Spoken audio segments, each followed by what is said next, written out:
Merci beaucoup, Vanessa. Donc mon rôle aujourd'hui, c'est de tenir la montre de manière à ce que les temps soient respectés pour que tout le monde puisse s'exprimer et pour que tous les sujets qui ont été présentés à l'instant puissent être abordés. Donc on va commencer rapidement. Je ne vais pas parler beaucoup. Premier axe, l'éducation au lien. Alors comment favoriser la socialisation, le lien social, le lien tout court, pourquoi ne pas dire le lien social d'ailleurs, le lien dans toutes ses dimensions, c'est une question, vous l'avez dit, qui résonne de manière forte avec l'actualité de ces dernières semaines, les attentats, les réactions des élèves et des jeunes, comment les éducateurs à l'école, dans toutes les institutions, tous les lieux éducatifs doivent-ils prendre davantage en considération la fabrication, le maintien, le développement des liens, comment en faire un objet éducatif. Je trouve que c'est une incroyable question. Et d'ailleurs, je l'ai dit un peu au début, de quel lien parlons-nous? Alors, je suis rapide, je vous l'ai dit. Ce sont les membres de la commission qui vont présenter ce volet de la réflexion. Leurs noms vont s'afficher derrière moi. J'ajoute que nous attendons vos questions. La salle participe. C'est une œuvre de collective, d'intelligence collective. Je reçois aussi des questions par SMS ou sur le site. Vous avez une petite fiche sur le site dédié. Tout le monde là, en fait. François de Singly vous la montre. On l'a vu afficher derrière nous tout à l'heure. Donc, participez. Voilà, Frédéric Worms, je vous laisse commencer, directeur du Centre international d'études de la philosophie française contemporaine à Normale-Sup. Je vous passe le micro. Merci. Pour ma part, je voudrais donc, dans les 7 minutes qui nous sont imparties, si j'ai bien noté le délai, je voudrais contribuer à défendre très simplement le modèle de l'individu relié ou de l'individu relationnel qui a été rappelé par François de Singly et qu'on est nombreux à partager avec lui. C'est-à-dire contribuer aussi à défendre le résultat du travail de la commission à laquelle, pour ma part, j'ai beaucoup trop peu participé, un peu indirectement à travers beaucoup de discussions. Mais il y a eu des télescopages d'horaires et il y a trop peu participé directement, mais j'en admire beaucoup les résultats et j'espère qu'ils vont pouvoir se poursuivre. Ce que je voudrais essayer d'indiquer, c'est comment ce modèle de l'individu relié, de l'individu relationnel, n'est pas une idée vague, fourre-tout, englobante, pas plus d'ailleurs que celle de développement complet. Le mot complet pourrait faire croire qu'il s'agit d'une sorte de synthèse molle. Je crois que pas du tout.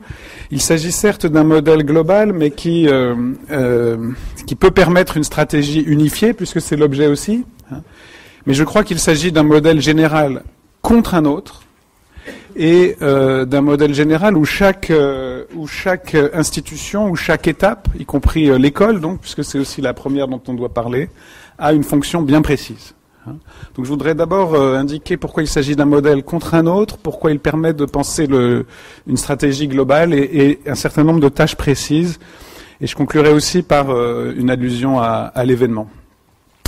D'abord, il s'agit d'un modèle contre un autre, il me semble, et cet autre modèle, il est très simple à définir, c'est l'alternative un peu brutale de l'individualisme, d'un individualisme qui se voudrait radical, et de la communauté, avec le double spectre qui hante le présent politique, d'un communautarisme complet ou d'un individualisme atomisé, etc. Individualisme qui conduit, me semble-t-il, d'ailleurs à une autre type de communauté, cette vision de l'école un peu, d'ailleurs, qui n'a jamais été, à mon avis, réelle, mais qui a en effet été un idéal, c'est-à-dire l'école comme autre communauté, formant une communauté des individus purs, et donc conduisant finalement à une sorte de conflit des communautés entre le privé et le public, la famille et la cité, via l'école, via l'institution éducative chargée de nous faire passer d'un modèle à l'autre. Je caricature évidemment délibérément, mais il me semble qu'il est important d'avoir en tête ce conflit des modèles, comme si aujourd'hui on était dans un individualisme et qu'on devait avoir une sorte de nostalgie d'un autre modèle global par opposition à un autre.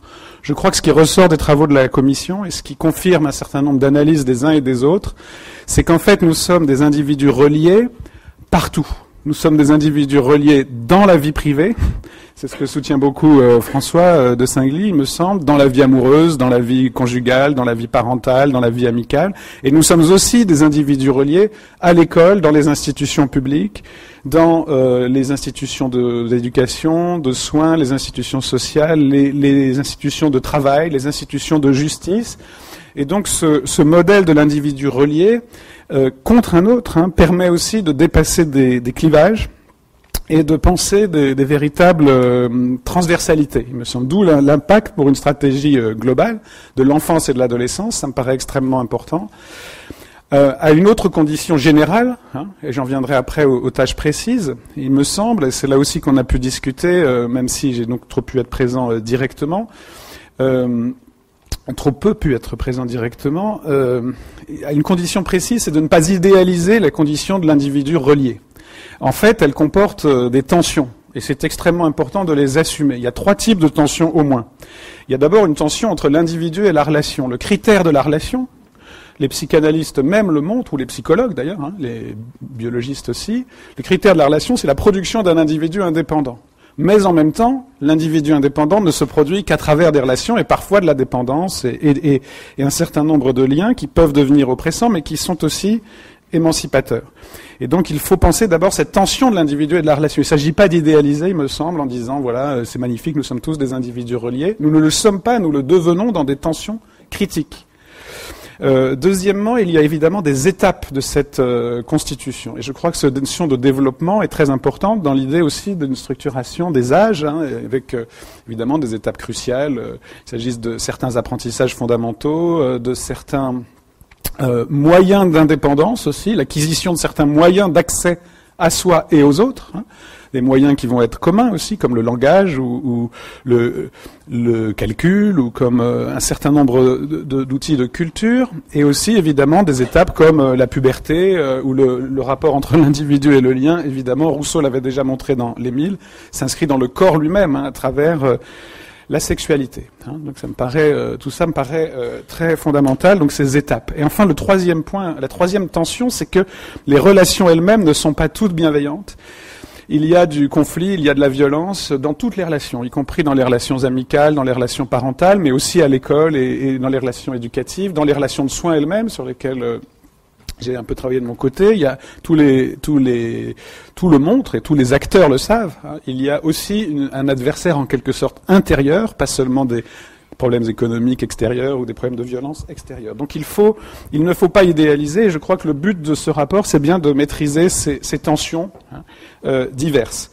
Dans ce cadre, il me semble, il y a un certain nombre de tâches précises. Et c'est pour ça que ce modèle abstrait, non seulement est contre un autre, mais conduit à des tâches concrètes très précises. Ça a été rappelé. Moi, j'ai été très intéressé par le rapport. Je pense qu'il y a des choses à préciser. Dans ces tâches précises, l'école, l'éducation en général, garde un rôle absolument central. D'abord, peut-être dans l'éducation à la complexité des relations, et même à leur part de violence possible, et dans la construction d'un cadre neutre, d'un cadre spécifique, non pas abstrait, mais d'un cadre public, quand même comme cadre neutre pour l'apprentissage des relations. Ensuite, dans le contenu lui-même de l'enseignement, il me semble que bien loin d'être coupé de cette expérience relationnelle, il le rejoint. Il le rejoint à travers des contenus culturels, l'apprentissage de la littérature, de l'histoire, de la culture. Je crois que ça reste fondamental. Et il le rejoint enfin, évidemment, et c'est là que je rejoins quand même le fil directeur du rapport, par une dimension d'accompagnement individuel, de suivi individuel, qui n'est pas incompatible avec ces éléments publics, avec cet apprentissage aussi des conflits, mais qui est fondamental aujourd'hui. On le sait aujourd'hui, en fait, l'individualisation n'a pas été seulement une conquête d'autonomie, mais une précarisation de l'individu. Et ça aussi, François y a beaucoup insisté dans ses travaux. Il faut donc à la fois lui permettre cette individualité relationnelle et l'accompagner sans la fragiliser. D'où l'importance du suivi individuel aujourd'hui dans la vie scolaire comme dans la vie sociale. Un accompagnement qui prenne en compte toutes les dimensions de l'individu, corporelle, physique, sociale, et surtout qui accompagne cette individualisation d'une relation. Donc construire ce cadre, je crois que l'école et l'éducation, du primaire jusqu'au supérieur, même avant le primaire, évidemment, il a été question des tout premiers mois de la vie, sont absolument cruciaux. Mais encore une fois, il faut avoir en tête qu'il s'agit de produire un troisième modèle entre celui de l'individu abstrait et celui d'une communauté qui, pour être concrète, est encore très abstraite. À cette condition, je crois que le modèle éducatif, qui rayonne aussi sur le soin médical, sur le soin social, sur le soin politique, le soin des institutions publiques, ce modèle des institutions publiques rayonne dans la vie individuelle au lieu de s'y opposer. Ça rejoint ce que disait François de Singly en commençant. Il permet aussi d'être soi-même dans les relations familiales, d'être soi-même avec ses amis, d'être soi-même avec ses collègues ou avec les autres que l'on rencontre, y compris dans le monde extérieur au sens large. Et donc je crois qu'il faut absolument construire cette stratégie commune avec des tâches spécifiques qui rayonnent sur toutes les autres. Je crois, comme ce qui a été dit, je conclurai là-dessus, je crois que c'est ce que nous a rappelé l'événement récent, parce qu'il confirme aussi que nous savons tous que c'est de cela que nous sommes faits, mais que ce sont les actes de violence qui nous le rappellent. C'est toujours le négatif qui nous rappelle ce que nous sommes ou ce à quoi nous tenons le plus. Et là, ça nous a en effet tout rappelé d'un coup.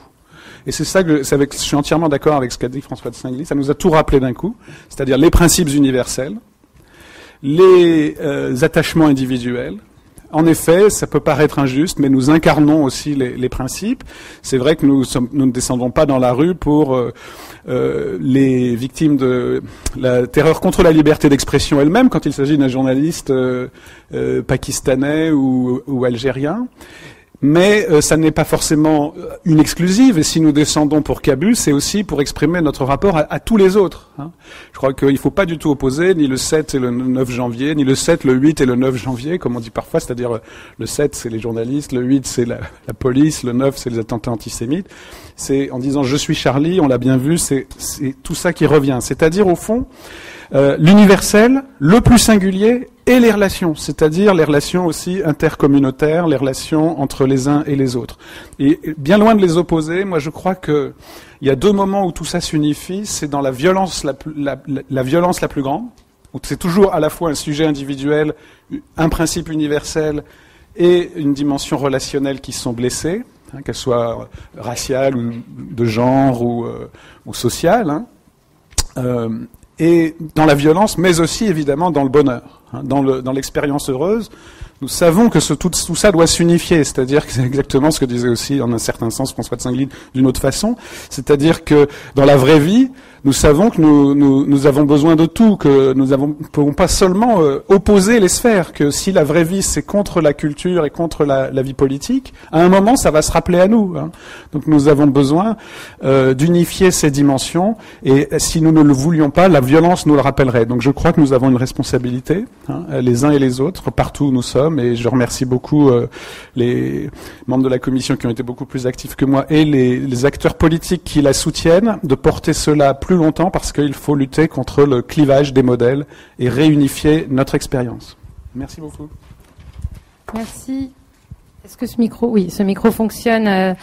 Je vous explique le déroulé. 3 membres de la commission s'expriment. Ensuite, François de Singly viendra apporter une mini-conclusion.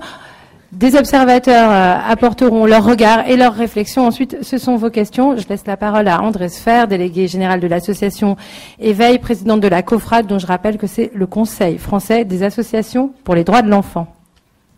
Merci Louise. Effectivement, comme beaucoup d'entre vous, je suis dans l'action associative à travers Éveil que j'ai fondée et qui, dans les établissements scolaires, éveille les jeunes à leur rôle de citoyens, et au travers du COFRAD, Conseil français des associations pour les droits de l'enfant. Le COFRAD, avec ses 50 membres, veille à l'application en France de la Convention internationale des droits de l'enfant. Beaucoup de membres et d'amis du COFRAD sont ici aujourd'hui, et je les remercie de s'être mobilisés. En effet, ils représentent des millions de personnes qui travaillent au quotidien avec les enfants et les familles, comme professeurs, parents d'élèves, animateurs, parents d'enfants malades, associations de lutte contre les maltraitances de tous ordres. Au COFRAD, nous faisons le constat d'une crise de confiance entre la société et ses enfants, Et les adolescents que nous écoutons régulièrement dans les débats d'adolescents du COFRAD ou dans les forums d'éveil, lorsqu'ils évoquent le vivre ensemble et la devise républicaine, nous demandent ce qu'il en est de la fraternité. À la commission, les études conviées nous confirment effectivement, on vient de le dire, que nous sommes dans une société en crise fragmentée, qui manque de confiance en elle et où les liens humains sont insuffisamment développés. Aussi, pour former cet individu relié, capable de faire en coopérant, nous proposons de prévenir la déliaison, de développer les liens et de faire du commun. L'enfant, bien sûr, est d'abord accueilli dans sa famille et nous verrons dans l'axe 3 comment développer un accompagnement systématique de la venue au monde et un soutien aux parents. Pour grandir, s'épanouir, devenir autonome, l'enfant a besoin de reconnaissance et de stabilité relationnelle. Il a besoin de protection de la part des adultes contre toutes les formes de danger. Le développement passe donc d'abord par la possibilité de vivre des liens sécures en famille, puis des liens amicaux et des liens de plus en plus divers. Pour prévenir la déliaison, nous proposons de développer le droit des enfants à maintenir et cultiver les liens avec leurs proches, sous réserve de l'intérêt de l'enfant, évidemment, notamment en cas de désunion, en cas de placement et en cas d'incarcération des parents. De la même façon, nous proposons de favoriser le maintien des enfants dans la même école. Et plus généralement, pour maintenir et développer les liens, nous proposons de cultiver des pratiques, ce que les anglo-saxons appellent le care.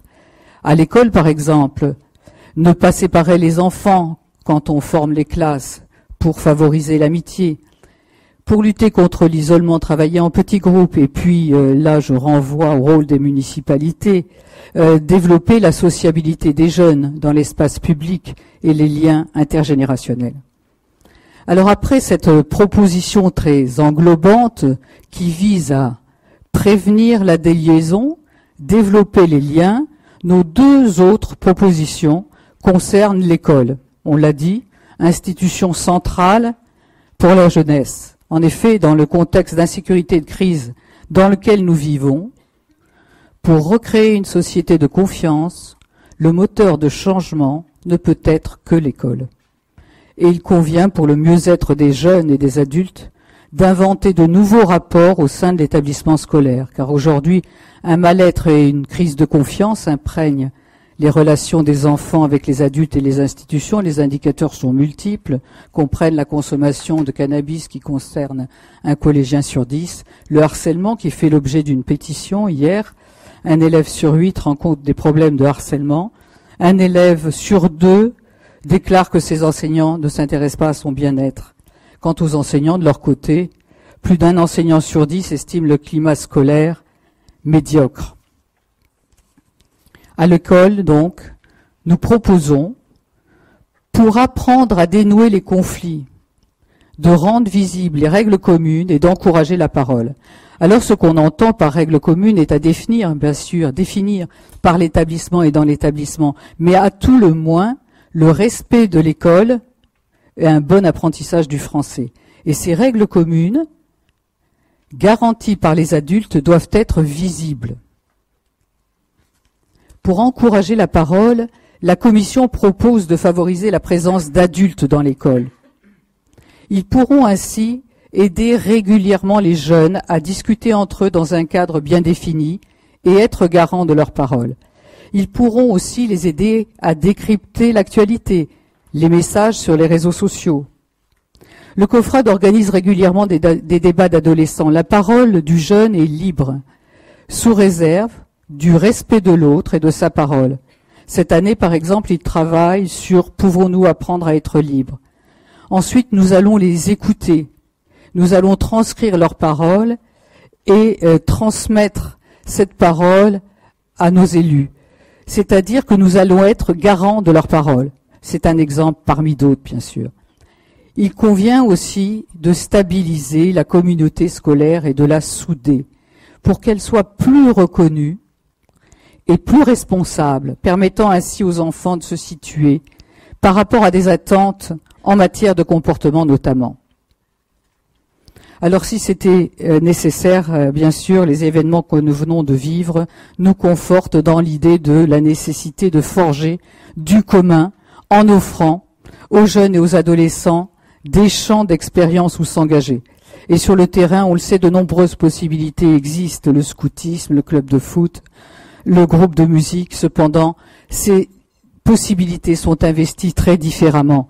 Et dans un objectif de justice sociale, il faut pouvoir rattacher à l'école des possibilités de forger du commun, non pas en donnant à l'école à faire, mais en articulant sur l'école les possibilités de faire, de façon à créer une continuité pour l'élève et une valorisation de ces activités réalisées hors du cadre du cours. Aussi, nous proposons, dès le primaire, la mise en place d'un socle de formation obligatoire par l'expérience pour forger du commun. Au primaire, on a des espaces-temps avec la réforme des rythmes scolaires, des espaces-temps pour faire ensemble, réaliser un projet, une vidéo, un projet sur l'environnement. L'école qui n'assure pas ces activités aidera l'enfant à formuler le projet et reconnaîtra ces activités dans le cursus de l'élève. À côté de moi, la représentation d'une commune, ici les Moulineaux. Dans le cadre des nouveaux rythmes scolaires, les activités proposées par la ville le sont en fonction du projet de l'école. Il y a donc cohérence et continuité du parcours.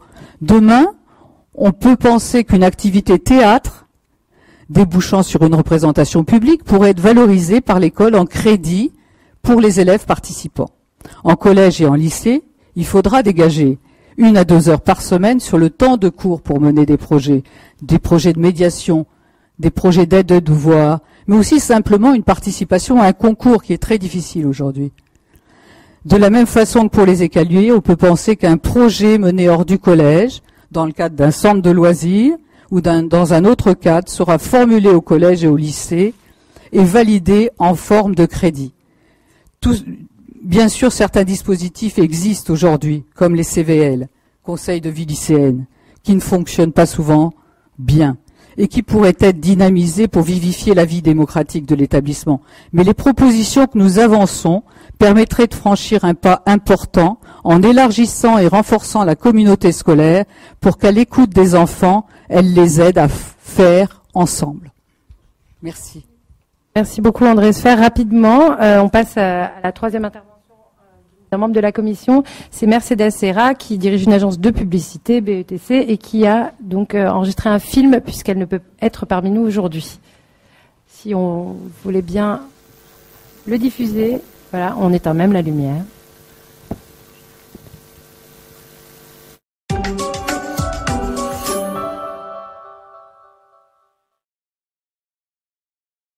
Bonjour, donc content d'être avec vous, ne serait-ce que par l'intermédiaire de cette caméra, dans ce moment important qui est le moment de cet échange sur un sujet aussi important que le sujet des liens pour l'enfant et pour l'adolescent. Alors c'est vrai que en ce moment particulier, notre réflexion elle prend un aspect encore plus essentiel avec tout ce qui s'est passé et tous les questionnements de l'école et de la réflexion autour de la laïcité. Il y a un enjeu qui est un enjeu important. Ce à quoi je crois le plus fortement, c'est que justement, c'est un moment essentiel pour que ce à quoi on croit, c'est-à-dire le sentiment que l'école n'est pas là simplement pour enseigner, mais aussi pour éduquer, parce que sinon il manque toute une partie du programme et que enseigner à des gens qui ne sont pas éduqués, c'est un peu compliqué. Et l'éducation, dans l'éducation, il y a ce vivre ensemble et cette laïcité qui sont structurantes pour autoriser finalement une vie citoyenne et une vie harmonieuse dans un pays par la suite. Ces choses-là, on les a un peu mis de côté en faveur, on a pensé qu'on était plus dans un lieu d'enseignement, en particulier dans ce moment du collège, c'est important pour redire ces éléments importants. Du vivre ensemble et où on peut perdre des enfants qui décrochent de façon importante et qui n'ont plus ces repères. Donc peut-être qu'il faut revenir à des choses importantes, dire que en France, l'éducation publique, qui est une éducation qui est destinée à chacun et à faire grandir non seulement tous les gens qui veulent accéder à cette éducation, tous les enfants ont droit à cette éducation, et cette éducation, elle va être une éducation qui est civique et morale et qui permet de comprendre qu'est-ce que veut dire le vivre ensemble. Évidemment, on a parlé du comment allait se faire aussi cette éducation, pas uniquement, nous espérons, par des cours qui vont avoir lieu au moment par le prof d'histoire en collège ou par l'institutrice en primaire, mais aussi par des expériences et des ouvertures qui montrent que le vivre ensemble est important. Ces points-là sont des points précis qui, pour nous, sont fondamentaux et structurants et qui peut-être viennent en base, avant même de penser que la première chose est l'enseignement, penser que cette première chose du vivre ensemble sont des éléments essentiels pour que nos jeunes, à un moment donné, dominent la logique des liens dans un pays comme la France. Donc voilà des choses importantes sur lesquelles vous allez discuter. Évidemment, il n'y a pas que l'école, mais je voulais simplement redire l'importance de l'école dans une idée toute précise. C'est que aujourd'hui, vous emmenez vos enfants à l'école. Tous les gens, qu'ils soient pauvres, qu'ils soient riches, passent par l'école. Et il y a peu de lieux aussi rassembleurs qui permettent à chacun d'amener ces éléments-là. Je n'oublie pas quand même tout ce qui est aujourd'hui proposé dans des activités parallèles ou d'ouverture que la restructuration du calendrier scolaire ont autorisé et qui pourraient aussi prendre en compte ce vivre ensemble. Donc voilà un sujet de réflexion et bien sûr je serai sensible à tous vos apports sur cette thématique, sur une thématique aussi forte. Merci de m'avoir écouté. Intéressant, comme l'école revient toujours comme un sujet central, tropisme très français, mais on ne va pas prolonger sur l'école. Nos intervenants hors commission, observateurs, vont nous donner leur point de vue, et je voulais qu'on commence avec une praticienne qui s'occupe directement des enfants et de leurs liens. On parle des scouts avec vous, Sophie Mancel. Merci. Bonjour. Alors je suis professeure des écoles, mais je suis détachée auprès des scouts et guides de France et je suis en charge de la tranche d'âge des 8-11 ans. Et pour faire écho à ce qui vient d'être dit et à ce qui est dans le rapport, je voudrais commencer par citer notre projet éducatif. Dans une société où se révèle une urgence éducative, la question de l'éducation ne peut plus aujourd'hui se penser en un seul lieu. Pour donner du sens, l'éducation doit se faire ensemble, famille, école et partenaires associatifs. C'est l'objet du projet éducatif des scouts et guides de France. Cette introduction de notre projet éducatif fait écho à ce que j'ai lu dans l'introduction, qui était la réunification des différentes dimensions de l'identité de l'enfant, tout en respectant les spécificités, et fait également écho à ce que vous disiez tout à l'heure quand vous parliez de développement complet de l'enfant. Nous parlons, nous, d'un développement global. Oui, chaque jeune est une personne unique et nous l'invitons à grandir. Nous l'invitons à grandir pour qu'il puisse développer son caractère, la santé, sa créativité, le service, la spiritualité et l'affectivité. Nous l'invitons à grandir comme individu, mais nous l'invitons à grandir dans un groupe et donc connecté avec d'autres enfants. Alors moi, je vais parler effectivement des 8-11 ans qui sont ceux que je connais le mieux, mais cette expérience résonne aussi dans les différentes tranches d'âge, puisque nous avons en charge des enfants des enfants et des jeunes de 6 à 20 ans. Chaque jeune se construit à son rythme et avec des repères, et nous essayons de rendre visible, comme vous l'évoquiez. Juste parce que nous avons des exigences de temps à tenir, donc il va falloir aller assez vite. Je vais essayer d'aller assez beaucoup. Vite. Voilà, vous parliez de règles et de références communes. Nous proposons à chaque tranche d'âge de rédiger une charte règles de vie pour mieux vivre ensemble, de s'appuyer sur une loi. Chaque loi est adaptée à la tranche d'âge.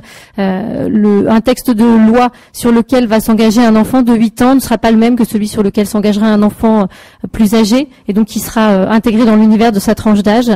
Et chaque enfant est invité à prononcer une promesse, et donc un engagement personnel, un engagement volontaire sur lequel basé sur cette loi, et quand il se sentira prêt. Ces règles, ces références communes, elles ne peuvent pas être possibles sans la présence des adultes. On parle beaucoup de relations éducatives basées sur la confiance réciproque, une présence sécurisante et la complicité dans le jeu. L'adulte, qu'on appelle chef-cheftaine, qui est souvent très jeune, l'animateur, propose des repères, propose ses repères, propose cette règle, propose cette loi, et il est cohérent et il est en lien avec les autres acteurs de l'éducation. Il n'agit pas seul, il donne du sens. Il donne envie de grandir, il est professionnel, mais il est non parfait, puisqu'on a aussi envie d'avoir face aux enfants des personnes qui peuvent parler d'elles tout en restant des personnes vraies, qui ont des problèmes, des questions, des joies, et qui restent à leur place d'adultes. Les règles et les références communes, on les voit aussi à travers les conseils qu'on propose, ces conseils qui permettent de réguler la vie du groupe, de proposer, de décider, d'évaluer, d'informer, qui permettent un apprentissage de la démocratie et de la citoyenneté, où chaque enfant, chaque jeune a la possibilité d'écouter les autres, de s'exprimer, de donner son avis, ce qui permet aux enfants, aux jeunes de s'impliquer dans leur quotidien, de s'investir dans les différents lieux et de s'en sentir acteurs. Dans ces lieux, on laisse aussi la place aux sentiments, vous l'évoquiez tout à l'heure, on propose aux enfants la possibilité d'exprimer, de partager ce qu'il ressent. Donc c'est aussi un lieu important et régulier et quotidien sur lequel on laisse la possibilité à chaque enfant. Vous parliez de forger de formation par l'expérience pour forger du commun. Les enfants sont acteurs de leur projet. On leur demande de prendre des décisions, de proposer, de participer au quotidien à la prise de décision, et ce sur un fil rouge imaginaire, puisque on sait que à cet âge de 8-11 ans, la place de l'imaginaire est extrêmement importante. Sophie ? Oui. Je pense que on va pas détailler peut-être tout ce que vous faites, ce que on a compris que ça répondait à la philosophie du rapport. Peut-être qu'on va le revoir après. Je voudrais qu'on prenne un autre exemple, parce que l'idée aussi c'est de raconter un peu ce qui se passe, comment ces philosophies locales dans des associations, mais aussi, on va le voir, on en a parlé avec André Sfer, dans une ville comme ici, les Moulineaux, de prise en charge de la jeunesse, rencontre cette idée de considérer un développement plus global, plus complet, peut-être plus durable. Vous allez nous le dire, Bruno Jarry. Vous êtes directeur du Clavim. Je vais vous laisser la parole après, François de Singly.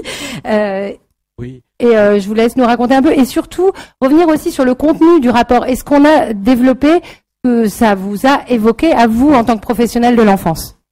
Écoutez, d'abord, le Clavim est une association qui intervient juste sur les questions de jeunesse, à travers la dynamique de l'éducation, de l'animation, de la prévention et la culture. Et donc, concrètement, quand on se pose la question de qu'est-ce qu'éduquer au lien, nous avons dans l'association une multitude d'initiatives, des structures d'accompagnement au projet des jeunes, sur comment créer une junior association, par exemple, ou participer à un conseil de jeunes. Comment, à partir d'un groupe musical à 2-3, on gratte de la guitare, on en vient concrètement à enregistrer un album à travers une structure de musique amplifiée. Comment concrètement on réfléchit quand on est à l'école pour avoir un engagement citoyen à l'extérieur du collège. Comment ces jeunes en difficulté, qui pour l'école est un mal, une difficulté, viennent à l'école de manière difficile, et combien c'est une souffrance, et on les voit quelquefois en situation d'exclusion. Alors comment concrètement, il y a une principale ici présente, on construit ensemble des actions extrêmement concrètes.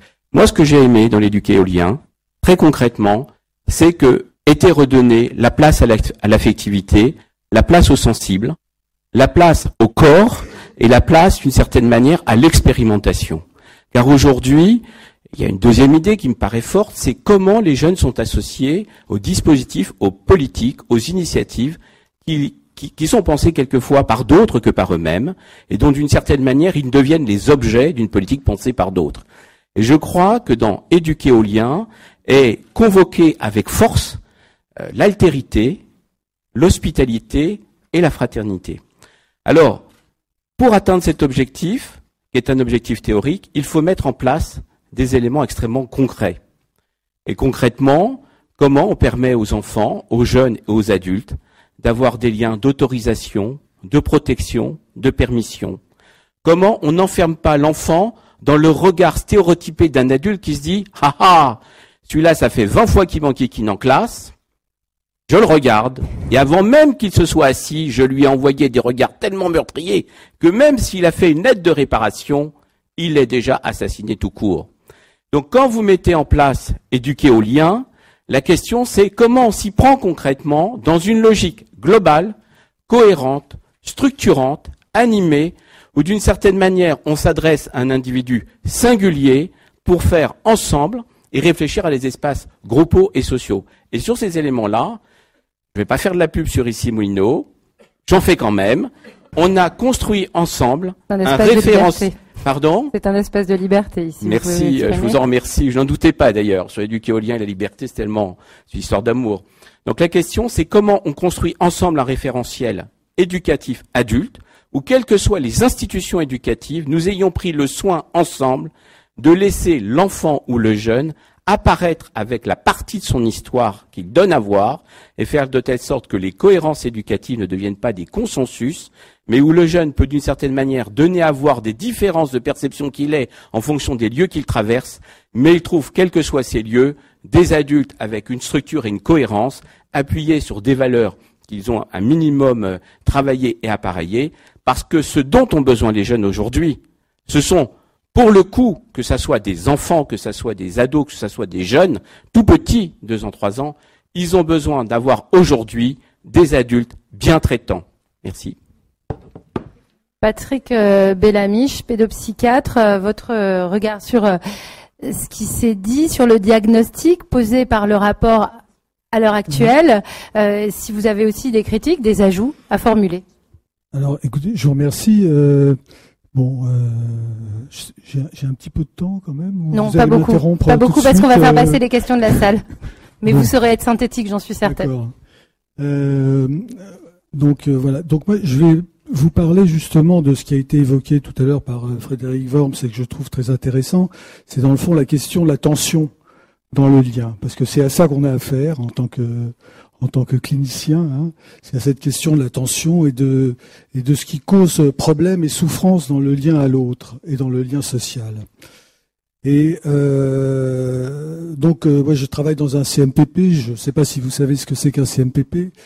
Pour vous dire les choses très rapidement, c'est un centre de consultation pour enfants qui reçoit les enfants et les familles et qui reçoit les enfants de 0 à 20 ans. Alors à 20 ans, c'est plus des enfants, mais en général, on a commencé à les voir un petit peu avant.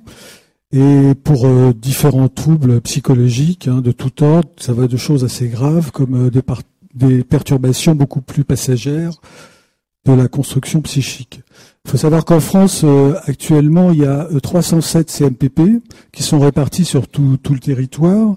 Et pour vous donner un petit peu un ordre d'idée, il y a à peu près 3 millions de consultations dans ces CMPP et ça concerne environ 200 000 enfants. Et l'ensemble des actes qui sont effectués dans les CMPP, c'est à peu près un petit peu moins de 50% des actes de pédopsychiatrie en France. Donc, en tant que clinicien, cette question de lien, pour moi, elle présente un certain nombre de difficultés et un certain nombre d'apories aussi. Et ces difficultés, ces apories, c'est aussi pour nous dans notre travail des points d'appui. C'est-à-dire que c'est à partir de là qu'on travaille et c'est à partir de là qu'on peut aider les enfants qu'on reçoit à mieux se connaître d'une certaine façon. Hein. Mais ces difficultés, donc, elles sont de plusieurs ordres.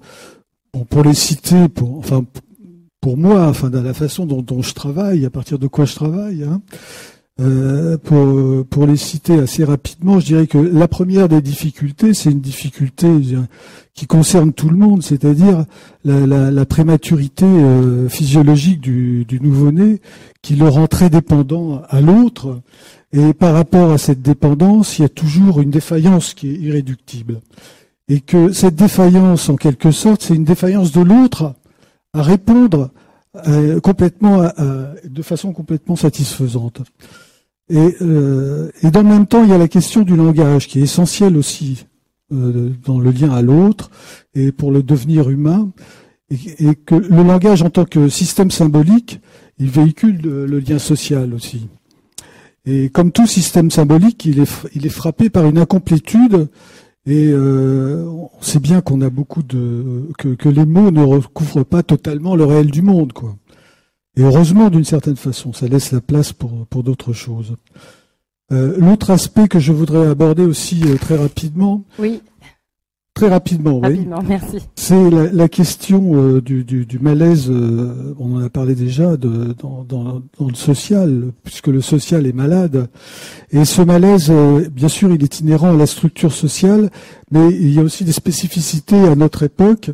Et une des spécificités qui me paraît importante et qui touche beaucoup les enfants et les adolescents dont nous occupons, c'est la montée absolument dramatique de la haine de l'autre.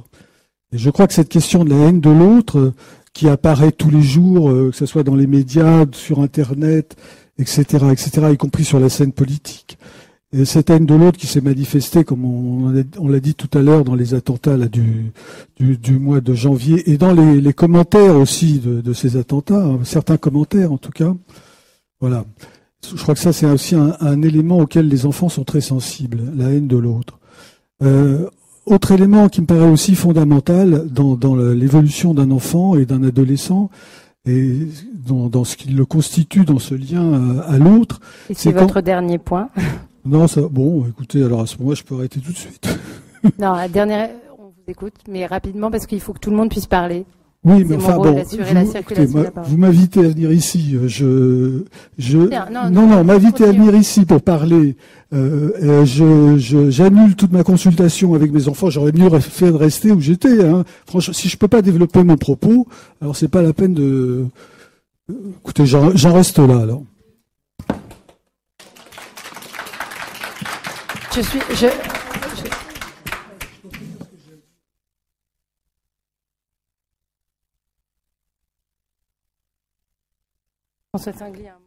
ne vais pas intervenir juste sur ça, mais il y a une forme de malentendu qui peut s'installer, pas juste seulement, parce qu'on pourrait reprendre d'autres exemples. Ça avait été construit, et on peut remettre en question, normalement les gens qui interviennent ont été briefés explicitement sur les règles. Par contre, quand vous interviendrez, vous serez plus libre puisque vous n'avez pas été briefé. L'exemple, c'était on donne un petit commentaire sur le texte d'une certaine façon qui reste à ses côtés abstraits. On a invité des invités pour, je vais prendre un exemple qui m'est cher, qui est celui du scoutisme, ça sera plus cool. Mais d'une certaine façon, essayez pour ceux qui vont intervenir après, la pub pour les CMPP, pour le scoutisme et tout, c'est pas le propos de l'après-midi. Le propos de l'après-midi, c'est par exemple de dire, je prends l'exemple du scoutisme, c'est qu'est-ce que c'est que la loi quand on est scout? Un exemple de loi, c'est-à-dire le contenu, pour qu'on puisse voir qu'est-ce que ça veut dire qu'au-delà des concepts de il faut que les enfants restent encadrés, etc., il faut leur donner des cadres sécurisants et tout. La loi est un très joli exemple. Mais on n'en a pas eu la moindre idée, en tout cas moi qui quittais le scoutisme depuis trop longtemps, je ne sais pas exactement quel est le contenu de la loi. Et comment un enfant se forme avec la loi scout. Donc pas de principes généraux, de social malade et tout. Moi j'ai quand même compris des choses sur le scoutisme.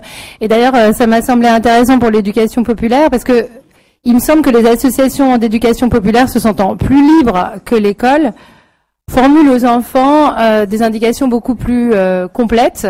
Et puisque nous parlions de développement complet, ça me semblait quand même énormément dans le sujet. Alors pour que tout le monde puisse parler, parce que c'est vraiment mon rôle que tout le monde puisse parler, et une fois de plus, je vous présente mes plus plates excuses, mais je suis là pour ça. Maria Huerta, et je vais vous poser une question, ce sera plus simple. On a énormément parlé d'école. L'OCDE produit tous les 3 ans un rapport sur l'école qui est le rapport PISA, un rapport qui est très dur pour l'école française, qui reproduit les inégalités plus que toutes les autres écoles du monde. Ce rapport aussi met en valeur une notion, celle de compétence. Elle a été reprise par le socle commun, qui est le nouvel outil que l'école est censée utiliser pour développer de manière plus complète les enfants. Alors, votre regard sur cette école française qui reste un peu immobile malgré ces directions qui lui ont été déjà données depuis longtemps. Donc ça c'est une question, c'est pas mon présentation. Bon, ce qu'on regarde dans les pays, c'est que il y a une critique assez sévère avec l'étude PISA parce que je m'excuse d'abord pour mon français. Si vous voulez que je parle trop vite, je peux parler en anglais, mais bon, je vais essayer. La critique qu'on a sur l'étude PISA, c'est qu'il teste seulement la part cognitive des enfants et qu'il manque ces parts non cognitives qu'on parle ici, le développement complet des enfants. Donc, dans les projets où je travaille, c'est précisément ça. On fait des études pour regarder quelle est l'importance des compétences non cognitives. On a fait déjà une analyse pour regarder dans les pays où ils ont des études longitudinales l'effet de ces compétences non cognitives et on regarde que c'est très important, pas seulement pour l'économique, mais pour plusieurs autres domaines comme la santé, le travail de volontariat, etc. Donc, la proposition qu'on a, c'est d'essayer de mesurer ce type de compétences pour standardiser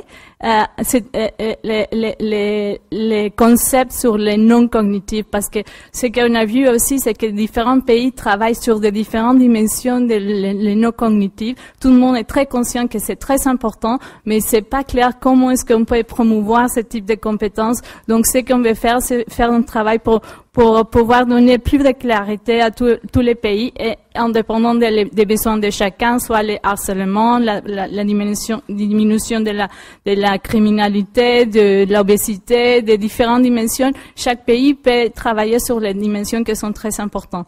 Et une chose que c'est pas sur PISA, mais un débat sur les écoles, on trouve que aussi l'école c'est un rôle très important, très central pour le développement de ces compétences, surtout dans les enfants qui viennent des milieux défavorisés. Parce que tous les autres enfants peuvent avoir à développer ces compétences dans les scouts, dans des différentes activités, les centres de loisirs, etc. Mais ce sont les enfants plus défavorisés qui participent moins dans des programmes après l'école. Et on regarde ça qu'il y a une participation moins importante des enfants qui viennent de ce milieu et que c'est très important de trouver une manière de les faire venir et participer dans des différentes activités. Et c'est avec les hands-on qui vous parlait qu'il peut vraiment développer ce type de compétences. Et il y a toutes des différentes recommandations pour faire ça. Mais bon, on va publier un rapport à 10 mars avec beaucoup d'évidences qu'on a accumulées sur ce type de programme, sur l'importance de les non cognitifs. Donc, si vous êtes intéressés, ça va être le 10 mars. J'ai fait ma poupe un petit peu, mais bon, vous saurez ça pour savoir qu'est-ce qu'ils font les autres pays. Et c'est vrai que on a un bias surtout sur les anglophones, parce que ce sont les pays anglophones qui font beaucoup des évaluations de ce type de programme et on connaît le plus dans ce type de pays. Donc, merci. Merci, ça donne à réfléchir sur les outils qu'on peut mobiliser, parce qu'on dit que l'école doit changer. Encore faut-il proposer des formes possibles. Alors, je vais vous demander de poser vos questions. J'en pose une en attendant la première question de la salle. Une question posée sur le site dédié. Y a-t-il des enfants ou des adolescents qui auraient été consultés pour le rapport ? Bon, je réponds déjà à cette question. Alors, d'une manière générale, on a travaillé en séance de la commission. À chaque séance de la commission thématique, il y avait des enfants et des adolescents en fonction du thème qui avait été invité. Donc ça, c'est une première chose. Et d'autre part, on a une consultation jeune qui est en cours, voilà, dont on aura les résultats bientôt et qui sont là pour valider en fait un certain nombre d'hypothèses qu'on a fait dans notre rapport. Donc il y a les deux choses. Jean Pisani-Ferry. Oui, non, la question est simple, c'est simplement pour la clarté du débat. Est-ce que vous pouvez nous dire plus précisément ce avec quoi vous n'êtes pas d'accord? Est-ce que vous pouvez nous dire plus précisément ce avec quoi vous n'êtes pas d'accord? Parce que un certain nombre d'objectifs que vous mettez en avant apparaissent, à première vue, relativement consensuels. Et donc, il vaut mieux dire ce qui désigne comme pratique ou comme approche auquel vous vous opposez. Non, juste, je pense que le point n'est pas le point le plus problématique d'une certaine façon.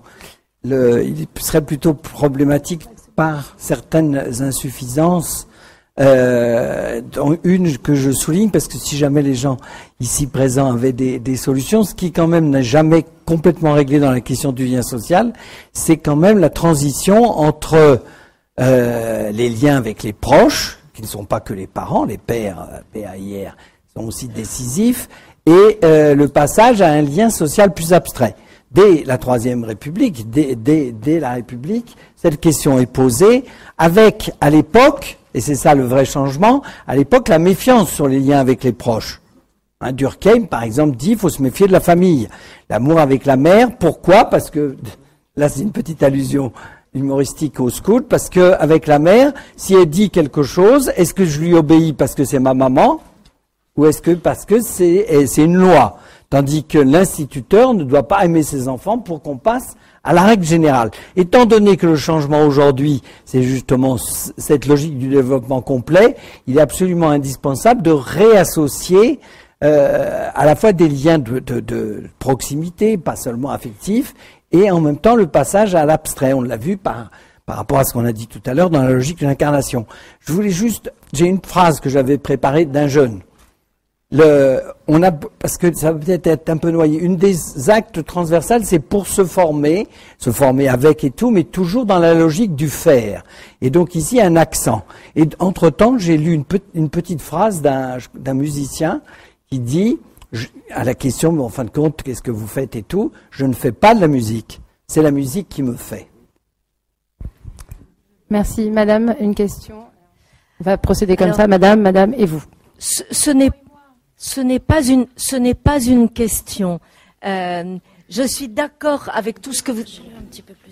Je suis d'accord avec tout ce que vous avez dit sur l'école, et on a des outils précis pour mettre en œuvre vos propositions. On a les outils Freinet, les outils de la pédagogie institutionnelle, donc tous les outils qui sont développer les lieux de parole, les lieux de décision, de négociation et des lieux de pensée.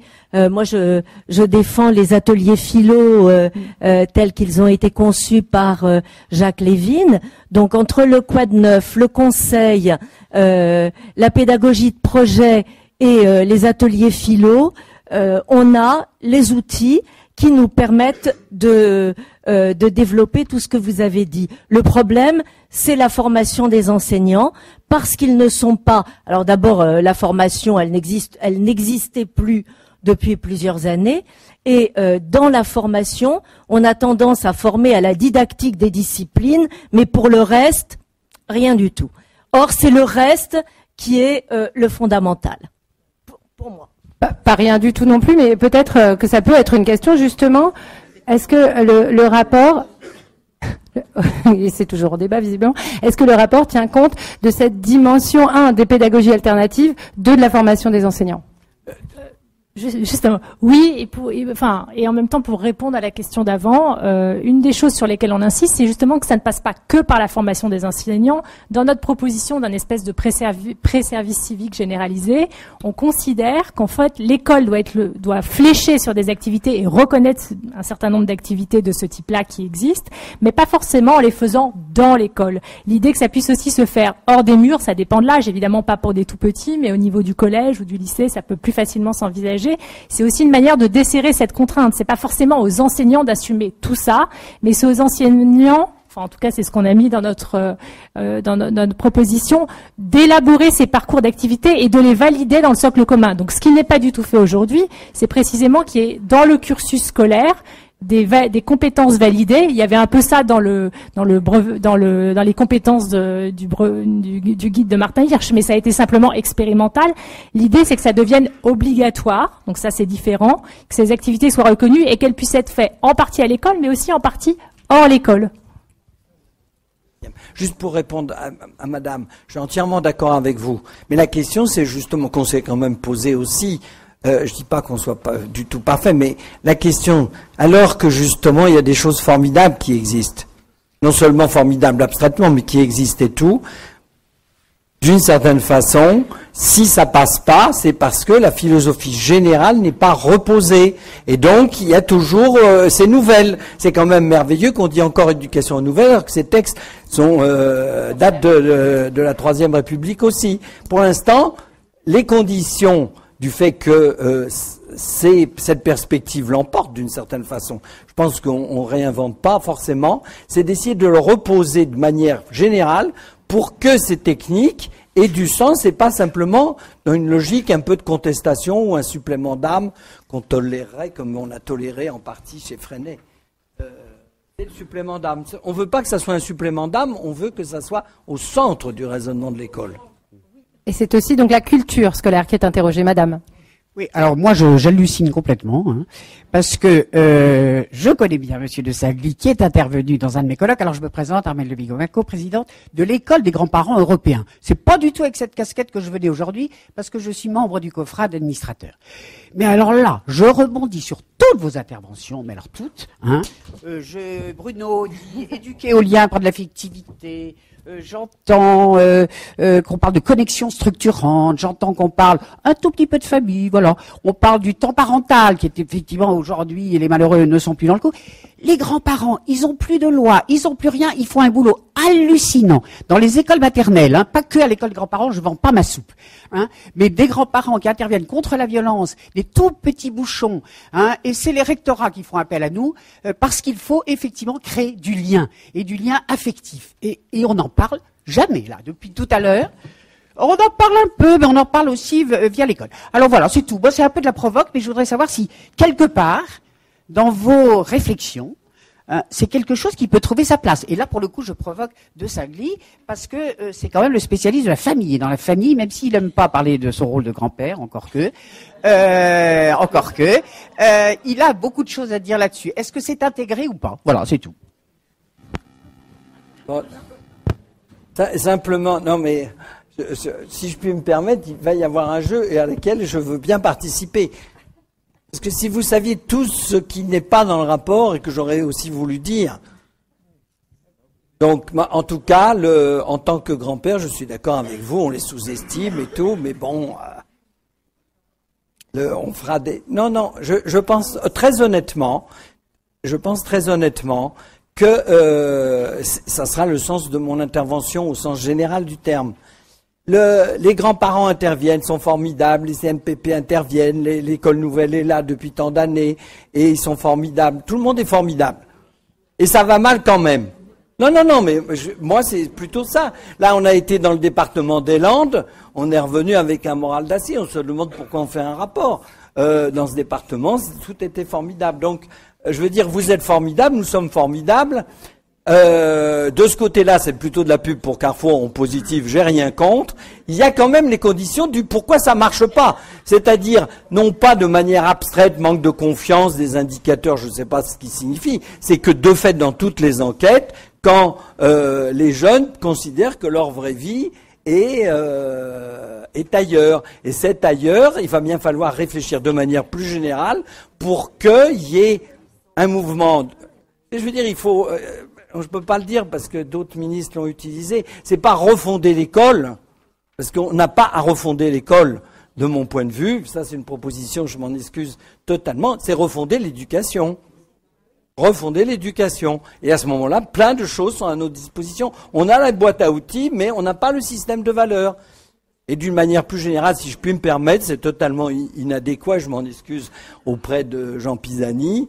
Quelle est la vision actuelle de notre gouvernement au sens de où allons-nous? Eh bien, on a des gens formidables, ils sont techniciens, ils ont la boîte à outils, ils ont tout, et nous, on continue à être malheureux. Et donc, il nous faut une vision. Et de temps en temps, et grâce à France Stratégie, on peut se dire, pause, qu'est-ce que c'est? On continue à faire passer quelques questions, madame. Alors, je suis désolée, j'ai levé le bras en second. Non, mais il n'y a pas de problème. Merci beaucoup. Voilà, je voudrais absolument insister sur... Oui, présentez-vous, s'il vous plaît, madame. Aude Fievet, je représente avec ma collègue l'association Le Monde à travers un regard qui lutte contre les violences sexuelles sur mineurs. Et donc, à ce titre, nous sommes particulièrement touchés de l'importance que vous accordez aux dimensions transversales et au développement complet, puisque bien sûr, les violences sexuelles commencent dès la toute petite enfance, dès la première année. Donc, nous sommes particulièrement sensibles à cette transversalité. Je vous rappelle qu'il y a 10% des enfants en France qui sont violés en famille et qu'il y a encore 2 fois plus d'enfants qui subissent ce qu'on appelle des attouchements. Donc, moi, je voudrais insister énormément sur la présence des adultes, les liens adultes-enfants, dans le cadre de la théorie de l'attachement, parce que nous vérifions chaque jour au sein des gens qui s'adressent à nous que les problèmes d'attachement ont commencé avant l'inceste physique. Donc, je ne me présenterai pas plus, mais je vous remettrai à l'issue des questions une étude sur le devenir socio-professionnel à long terme de cette population qui a vécu un vrai drame de santé. C'est un drame de santé publique, c'est un fléau de santé publique et les gouvernements jusqu'à présent n'ont pas pensé à la globalité de ce problème, tant au niveau de l'école que de la vie réelle, comme vous dites. Et donc, ça sera un petit peu décrit dans mon étude sur le devenir social et professionnel à long terme. Et je voudrais simplement terminer en disant que l'école est le premier lieu de repérage, parce que c'est là que les enfants ou les jeunes adolescents révèlent le plus souvent, et que donc l'école doit être considérée comme un acteur de santé publique principal pour ce fléau qui coûte environ 8 milliards d'euros tous les ans à la France. Voilà, donc je remettrai à Madame Vanessa Wisniewel mon étude et la présentation exacte de mon association. Le dernier mot, c'est que nous avons un outil de repérage. Nous avons à la disposition, qui est très apprécié par les services sociaux et dont j'ai mis 2 exemplaires dans le dossier pour que vous puissiez l'utiliser. Merci madame. J'ajoute que dans la deuxième partie, enfin après la pause, tout à l'heure, nous reviendrons sur la protection de l'enfance. Donc on ne va pas vous répondre tout de suite. On va prendre très rapidement, et j'en suis encore désolée, nous respectons les temps, 2 interventions. Je vous demande d'être le plus rapide possible. Je vois plus de mains qui se lèvent. Tout le monde ne pourra pas parler. Vous pouvez envoyer vos questions. La commission les conserve. Voilà, madame. Et la dame qui est derrière vous. Ensuite. Oui, Nora Markman, psychologue clinicienne et psychanalyste. Il me semble que l'objectif est justement de prévenir quoi? La pauvreté psychique. Cette pauvreté qui fait que le psychisme cherche quelqu'un d'autre pour s'aliéner avec. Et c'est parce que tout à l'heure la question de la pauvreté est apparue dans les discours de Madame Wisniewel, mais elle est apparue presque comme une question sociale. Or, ici, il s'agit de traiter de quel est le mode de prévention psychique pour qu'un enfant puisse s'inscrire. D'abord, je ne sais pas si le terme appartenance est juste. C'est plutôt une question d'inscription symbolique. À partir d'une inscription dans la famille, il y a une inscription possible en tant qu'élève, il y a une inscription possible en tant que sujet qui se construit auprès des autres et dans les liens aux autres.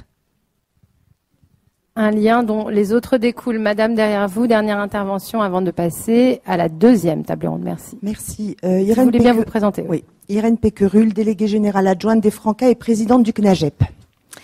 Éducation populaire. L'éducation populaire.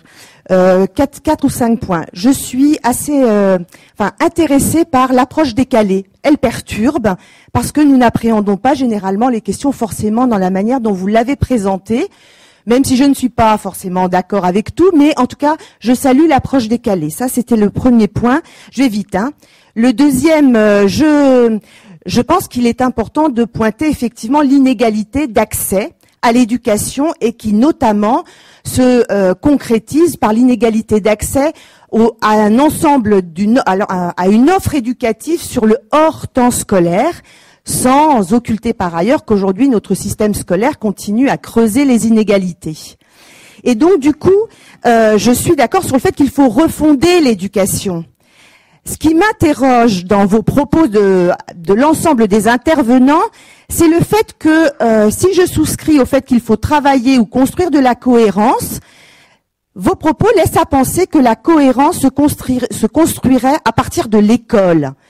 Vos propos ont été très scolarocentrés, excusez-moi du terme très techno. Et donc, je m'interrogeais, puisque nous sommes dans un contexte où il s'est mis en œuvre, dans le cadre de la refondation de l'école, le fait de construire pour l'ensemble des collectivités des politiques éducatives locales, des projets éducatifs de territoire, qui me semble être le bon cadre justement pour construire cette cohérence et où on retrouve les familles, on retrouve les établissements scolaires et donc les enseignants, on retrouve l'ensemble des acteurs socio-éducatifs d'un territoire. Et donc du coup, voilà, je suis un peu étonnée parce que pour le coup c'est décalé, je ne m'attendais pas à cela, sans par ailleurs oublier le fait qu'il y a un autre espace aujourd'hui à investir éducativement qui est le numérique. Voilà. Et la dernière interrogation que j'ai, c'est que le fait de vouloir à un moment donné construire à partir de l'école des parcours diversifiés qui seraient par ailleurs validés ou qui seraient validés et qui donneraient lieu éventuellement, alors si j'ai pas bien compris, à des points ou une reconnaissance, me semble être par ailleurs à nouveau curieux le fait de tout ramener à l'école, même si par ailleurs nous reconnaissons le fait que l'école est importante et qu'elle a un rôle central à jouer. Merci beaucoup pour cette intervention. Je crois que cela nous offre une transition vers l'axe 2. Donc on va vous répondre et en même temps je demande aux intervenants de quitter la table pour laisser la place à ceux qui vont venir participer à la deuxième table ronde. Pour répondre très partiellement, d'abord, ça c'est toujours le problème des découpages. Pour une part, vous n'avez entendu quand même qu'un le morceau 2 ne va pas forcément vous satisfaire, mais au moins, il est d'abord plus précis. Répondre-moi en tant que président, j'avais pas forcément d'opinion sur ça. Alors là, c'est construit, hein, dans la logique du groupe, effectivement quelque chose qui est, vous allez voir normalement, le fait que pour que quelqu'un puisse se construire, il doit pouvoir se construire dans les différents espaces. Ça, c'est relativement incontestable. Et puis, il y a eu une surprise. En tout cas, c'est pas moi qui ai manipulé parce que c'était pas contenu dans mes... on peut toujours manipuler, hein, mais là, ça a été une surprise. Même, par exemple, Mercedes, qui était la plus sévère sur l'école par certains côtés, à un moment a dit, de toute façon, le seul bien au sens seul espace, auquel ont justement accès les plus pauvres, puisqu'ils n'ont pas forcément les autres, il faut à un moment donné que ça se repasse au niveau de... C'est objet de discussion. Non pas que ce soit eux qui conduisent ni la politique, ni les orientations et tout, donc on va le repréciser, je ne sais pas si c'est merveilleux et tout, mais l'exigence d'une certaine façon qu'il y ait une forme de validation, effectivement, par l'instance qui, du point de vue de la validation. Donc la question, j'ai envie de vous la retourner, parce qu'on se l'est posée ou pas. Il y a des mouvements formidables. Donc les vôtres sûrement, scoutisme, non, peu importe, l'éducation populaire. À l'intérieur de chacun de ces mouvements, vous validez. Non, mais vous validez ou vous validez pas. La question, alors ça c'est un pari de la commission, c'est que il ne faut pas qu'il y ait un espace de validation où, en plus, il y a des gens qui reçoivent des mois. Il faut justement créer dans les autres espaces des formes de validation. C'est-à-dire quelqu'un qui crée un orchestre de rock doit avoir une validation extrêmement positive. Non, mais attendez, je finis. Juste par rapport à ça. La question est, à un moment donné, y a-t-il un moyen d'unifier les différentes formes de validation? Parce que sinon, on est content, on peut être reconnu par son public et tout. Il n'y a pas la logique... et donc, ça ne peut pas être la famille. Et donc, moi, je ne demande pas mieux qu'il y ait des contre-propositions, mais il en faut une, de notre point de vue, sur le système de validation transversale. Donc c'est une logique. Ça n'est pas dit conceptuellement. La question qui est posée, c'est comment on articule les différentes reconnaissances que nous recevons dans les différents espaces de nos